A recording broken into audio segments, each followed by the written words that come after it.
Quiero invitarle a que pueda ir conmigo a Esther capítulo 3. Esther capítulo 3. Podamos juntos leer en la poderosa palabra del Señor. Esther capítulo número 3 dice del verso 12 en adelante: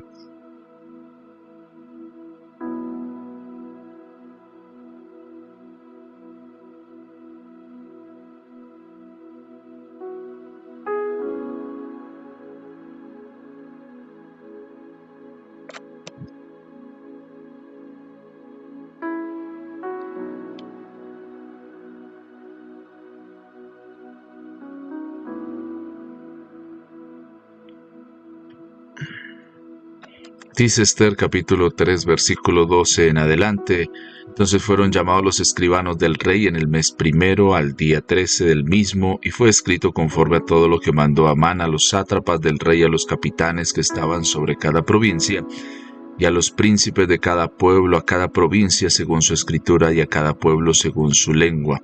El nombre del rey Asuero fue escrito y sellado con el anillo del rey, y fueron enviadas cartas por medio de correos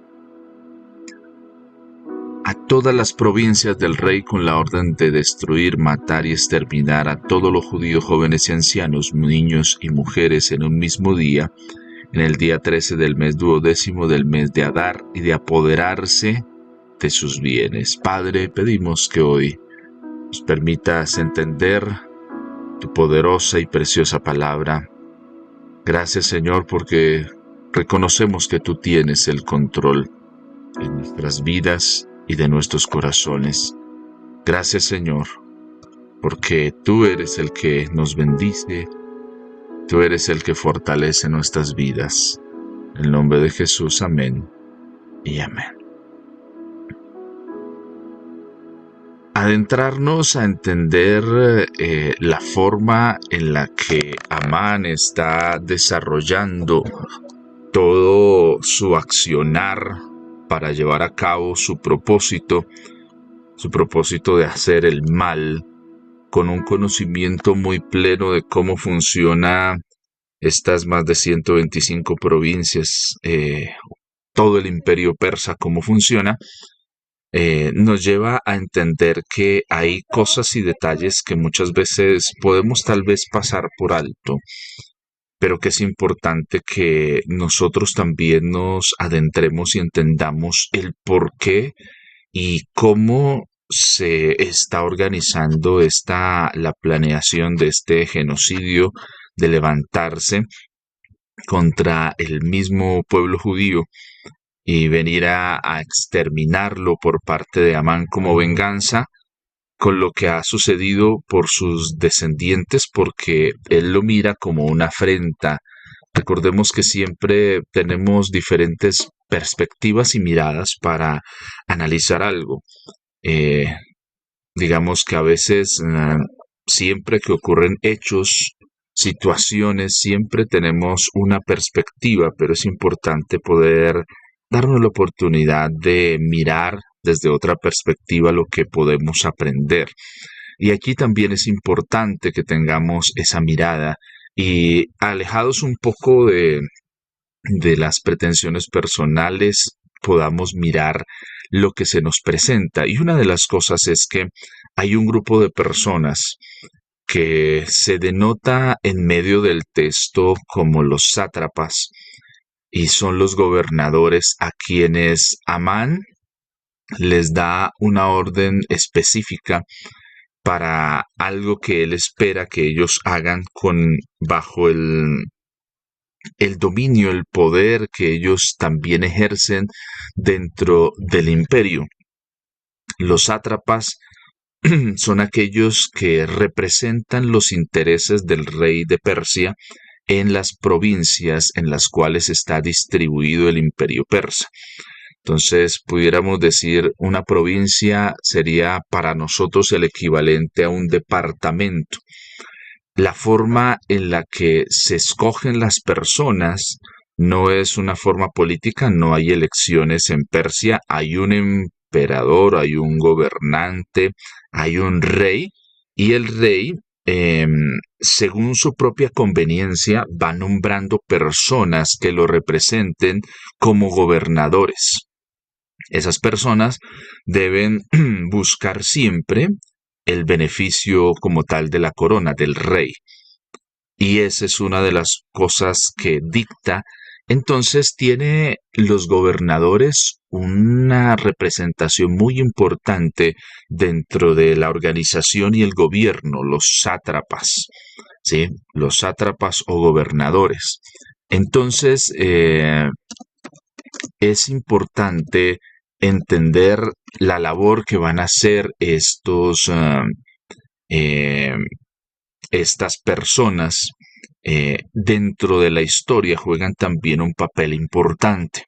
¿Sí? Estas sátrapas, algunos gobiernan de forma déspota y arbitraria, algunos abusan de su poder, algunos pálidos de su autoridad llevan tal vez a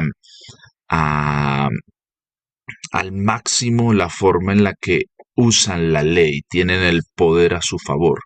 Y ese poder les da diferentes cosas. Ellos tienen bajo su dominio propiedades de las cuales pueden disponer por la ley, cobran tributos para el rey, eh, son la representación, digamos, política en ese momento de todo el desarrollo que se está dando en esta historia. Y entonces, una de las primeras cosas que nos permite el texto, que es importante entender, es que nombra tres grupos de personas, pero esos tres grupos de personas también están más adelante contrapuestos contra tres órdenes específicas que hay para cada uno que da Amán. ¿Sí? Y eso lo encontramos en el verso 13. Dice, fueron enviadas cartas por medio de correos a todas las provincias del rey con la orden de destruir, matar y exterminar. Habitualmente cuando uno se acerca al texto uno piensa que todo es lo mismo, o sea, hay que acabar, destruir, matar y exterminar, da con lo mismo.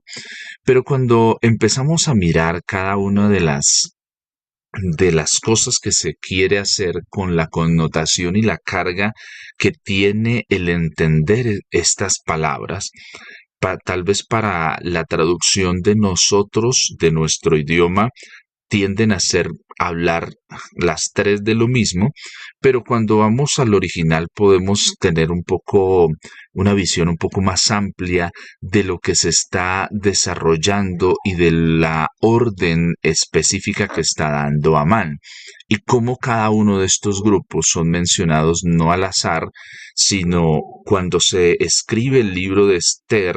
Después de que han ocurrido los hechos, la persona que lo narra, recordemos que siempre los hechos ocurren y después se hace una narrativa.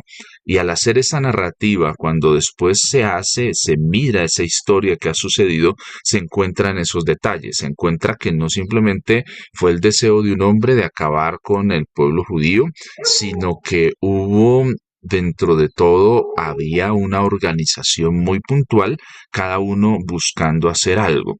Entonces, he comentado que la palabra para traducir la primera palabra que se encuentra en el verso 13 de las órdenes, que es da de destruir, es la palabra que en el hebreo se conoce como shamad. S-H-A-M-A-D. S-H-A-M-A-D. Shamad. Shamad, una de las primeras definiciones que encontramos es desolar. Desolar, no sé si a veces acercarnos a esos términos, de pronto para nosotros no es eh, muy entendible a veces, pero desolar tiene una connotación de causar a alguien aflicción extrema. Entonces, una de las cosas que Amán sabe que los gobernadores pueden hacer, porque conoce cómo funciona el imperio, es desolar, es causar a los judíos una aflicción extrema. ¿Cómo se causa una aflicción extrema y por qué Amán sabe que los gobernadores son los que lo pueden hacer? Porque los gobernadores tienen toda la autoridad para confiscar cosas, propiedades. Mire la aflicción que se genera cuando a una persona empiezan los entes gubernamentales a quitarle cosas, a confiscar.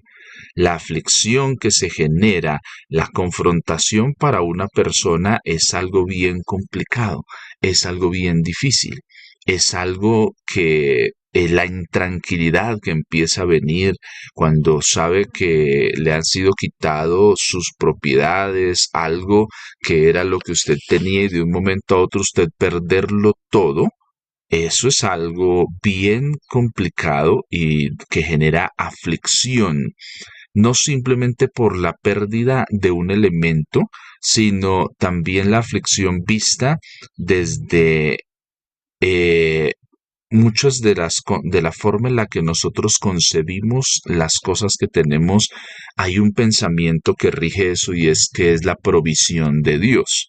Y que de un momento a otro, eso que nosotros hemos visto que ha sido la provisión de Dios, lo quiten y lo perdamos, pues nos entra en una confrontación, en una aflicción.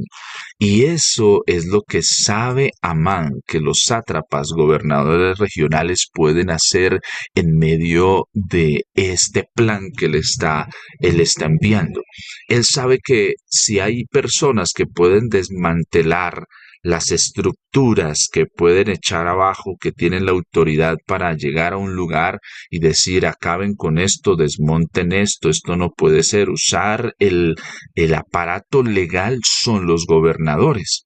Los judíos siempre se han caracterizado por tener lugares de culto que se conocen como las sinagogas, por tener también negocios y todas esas cosas. Y digamos que los gobernadores son quienes pueden echar mano legal a través de argucias y del poder que tienen. Pueden escribir decretos, pueden escribir cosas, pueden interpretar leyes que sea con una mirada sesgada para buscar favorecer a Amán frente a los judíos en cuanto a lo que él quiere hacer. Los gobernadores también tienen toda la custodia de los documentos legales que protegen también los derechos de ciertas naciones que han sido conquistadas, porque los escribanos del rey siempre escribían sobre los diferentes acuerdos a los que se llegaba. Muchos de los acuerdos que llegaba con los diferentes reyes cuando conquistaban naciones era que se les permitía mantener, digamos, de una u otra forma sus costumbres, ¿sí? Su forma de adoración se les permitía, pero aquí podía específicamente los gobernadores decir que eso nunca se firmó, que no hay un documento que avale eso, que el pensamiento del rey ha cambiado. Imagínese, es difícil que el rey vaya a cada una de las provincias a decir que eso no es así. Y si no existen los documentos legales que protejan eso, pues van a quedar vulnerables frente a esa acción.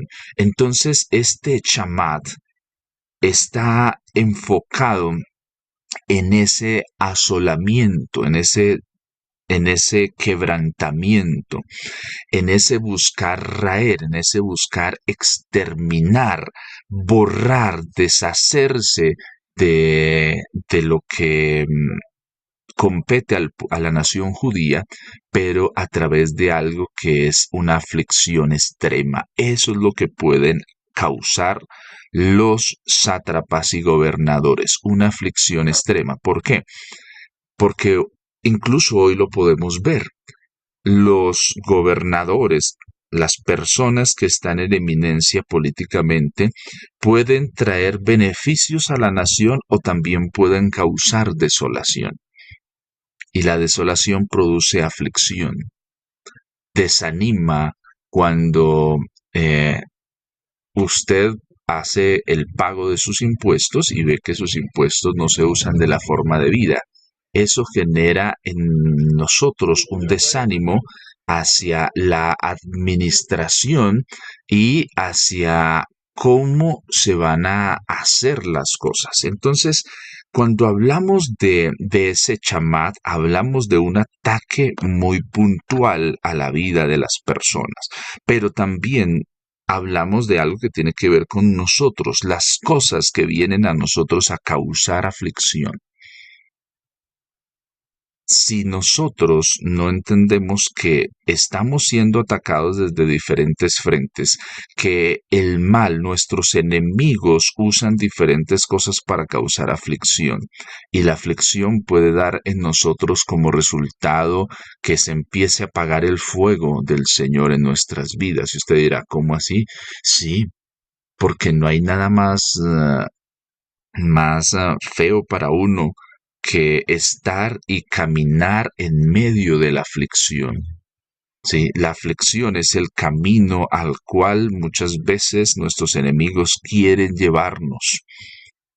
David vive afligido porque también él se confronta, dice, mire la aflicción por la que pasa David, que es bien compleja de entender, no está, es importante también tener esta mirada, porque David es ungido como rey, viene Samuel lo unge, y uno pensaría que al David ser ungido todas las cosas se le empiezan a dar en favor a David, y cuando uno mira la vida de David, no. David va enfrenta al gigante, sale victorioso, pero después de eso empieza también a venir la aflicción porque se levanta su propio rey, a quien ha ayudado para que sea salvo, empieza a perseguirlo como si fuera el enemigo más atroz, como si fuera David el enemigo que ha causado el mayor mal a Israel. Imagínese esa aflicción que sufre David por parte de un gobernador, del propio rey de Israel, que usa todo para ir a perseguir a David como si David fuera peor que cualquier filisteo. Ni siquiera Saúl eh, persiguió con tal ahínco a ninguno de los enemigos que tenía Israel como persiguió a David, que era le hizo, en lugar de hacerle un mal, le hizo un bien. Miremos eh, cómo se sentía David y la confrontación que viene. Yo tengo al Señor, pero en lugar de que las cosas como que vayan mejorando, como que se levanta, como que todo se vuelve en contra, viene la aflicción. Y la aflicción viene para enfriar y dañar nuestra fe y viene también para llevarnos a dudar aún tal vez de los llamados y propósitos que Dios tiene. ¿Cuántas veces ese chamad ha venido a tu vida? Ha venido a mi vida, ha tocado a mi puerta. ¿Cuántas veces esa orden de destruir mi vida llegó, ese chamat de exterminar, de causar aflicción vino? Pero la pregunta es, ¿por qué se nos permite pasar por la aflicción? ¿Por qué se nos permite pasar por esas situaciones? Porque en medio de eso, ahí es donde está la diferencia. Hay personas que se sumergen en su aflicción, se sumergen en sus dudas, en sus miedos y temores y se vuelven presa de ellos y entonces se vuelven muchas veces contra Dios y permiten que se apague el fervor que ha nacido en sus vidas, en nuestras vidas hacia el Señor. Y entonces sí, pertenecemos a la familia de Dios, pero, pero no, hay ciertas formas en que lo hacemos, ¿sí? Entonces, muchas veces la aflicción y todo esto lleva a que nuestro nivel de compromiso con el Señor empiece a tener condicionantes, empiece a tener diferentes situaciones. Y eso es lo que el enemigo quiere, nuestros enemigos quieren trabajar en nuestras vidas. Pero también es precioso cuando en el salmista escribe, dice, hiciste cabalgar sobre nosotros, nos pasaste por el fuego, por el agua, pero después de eso da una esperanza, dice, nos sacaste abundancia. David es una muestra muy puntual y muy precisa de ser pasados por eso, de aprender a resistir, no permitir que eso dañe nuestro corazón. Y después eso ha sido el lugar donde el Señor ha forjado su corazón, su vida, y después lo ha sacado a abundancia.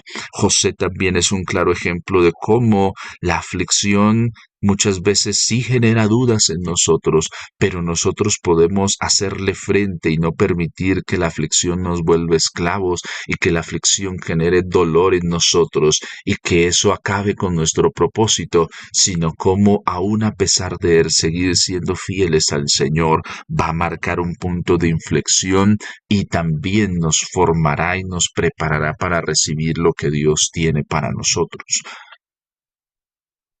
Tenemos delante de nosotros un llamado muy puntual, una expectativa de parte del Señor. Jesús mismo nos habla de eso, dice, y es muy honesto el Señor, en el mundo tendrán aflicción. Va a venir momentos de desolación, se nos van a presentar momentos donde aparentemente nuestra esperanza se va a perder y muchas veces va a ser causada por los sátrapas y por los gobernadores. Muchas veces por las decisiones políticas, muchas veces por todas esas cosas se van a causar las cosas y va a venir a nosotros eso. Pero en medio de eso tenemos que no olvidar que Dios, que ha hecho su promesa, la va a cumplir y nos sacará en victoria.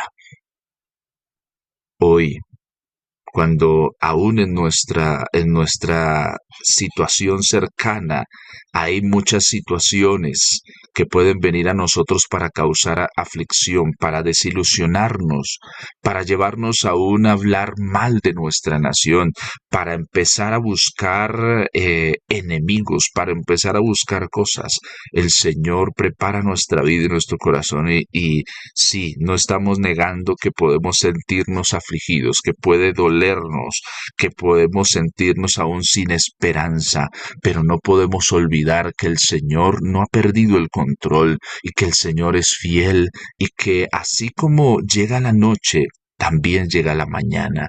Así como llegan cosas, hay cosas que a veces Dios permite ¿para qué?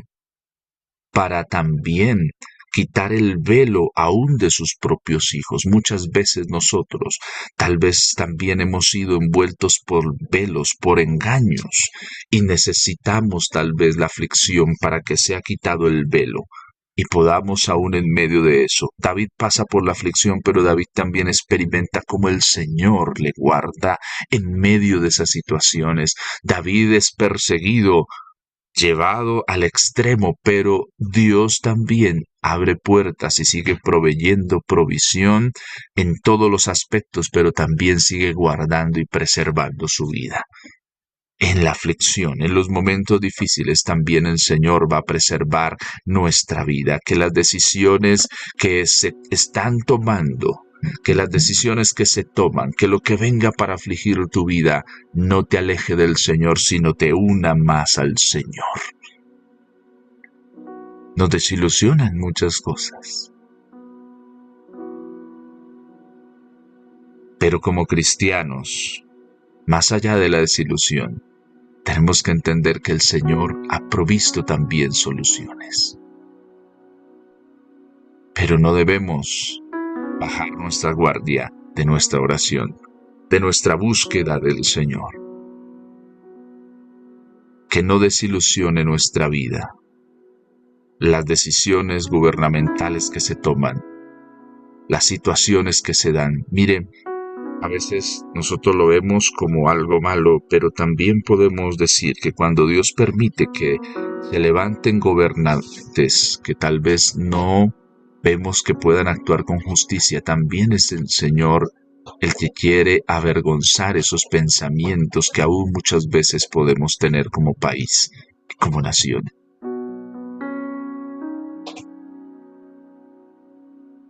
Hay cosas que Dios permite. Alguien reflexionaba sobre lo siguiente. Un hijo le decía a su mamá que estaba pasando por situaciones difíciles y adversas. Y su mamá siempre habló de la fe, del Dios proveedor, pero su hijo decidió tomar otros caminos. Y un día ese hijo, con aparentes recursos, con muchas cosas, se sienta a hablar con su madre y le dice: mamá, mira, sin Dios también se puede prosperar y se puede salir adelante. Y su mamá le decía, y reflexionaba lo siguiente, le decía: a veces, cuando somos esclavos, nuestro opresor permite que tengamos muchas facilidades en nuestra celda, que tengamos beneficios para que no queramos salir de esa celda. Muchas veces nos dejamos engañar con facilidad, pero hoy oro para que el Señor a todos y cada uno de nosotros nos quite el velo que nos cubra y nos permita entender que tampoco la aflicción va a durar para siempre. Son momentos que vivimos, todos pasamos por esos tiempos, pero el Señor nos ha sostenido ahí y nos sacará en bendición. Así como se pueden levantar personas que van contra los propósitos de Dios, también el Señor levantará personas que defiendan sus propósitos. Oremos juntos al Señor, pero también cuando llegue el momento de actuar, hagámoslo de la forma de vida, como deben ser las cosas. Que Dios hoy, si usted está enfrentando una situación de aflicción, que juntos hoy podamos entender cómo actuar en esa situación para ser librados, para salir en victoria. Y si tal vez no estás pasando por aflicción y hace mucho tiempo decimos: no, pero a mí nunca me pasa nada. Digámosle: Señor, ayúdame a entender, si no me pasa nada es porque tú me estás guardando, o tal vez me estoy acomodando a una situación y no estoy viendo que de pronto estoy también en una cárcel muy bonita. Señor, oramos hoy para ser librados. Oramos hoy, Señor, para que todo aquello que viene a destruir nuestra fe, Señor, tú nos fortalezcas. Tú oraste por tus discípulos para que no les faltara la fe. Hoy oramos los unos por los otros para que no nos falte la fe. Señor, que en las situaciones adversas que enfrentamos no nos falte la fe. Que cuando venga el Shamat para destruir nuestra vida, cuando se levante el Shamat para afligir, para desarraigar de nosotros la fe, cuando venga el Shamat a quebrantarnos, cuando venga y se levanten situaciones que vengan soplando como vientos recios, nosotros, teniendo raíces profundas en ti, conociendo tu palabra, podamos permanecer firmes. Padre, pedimos que tu gracia, que tu favor, que tu misericordia y que tu bondad sean para con nosotros, y que hoy sea un día para ser liberados, hoy sea un día para ver tu mano preciosa obrando en nosotros, y que juntos podamos honrar y bendecir tu nombre. Gracias te damos, Señor, porque sabemos y reconocemos que tú haces en nosotros la obra preciosa. En el nombre de Jesús, amén y amén.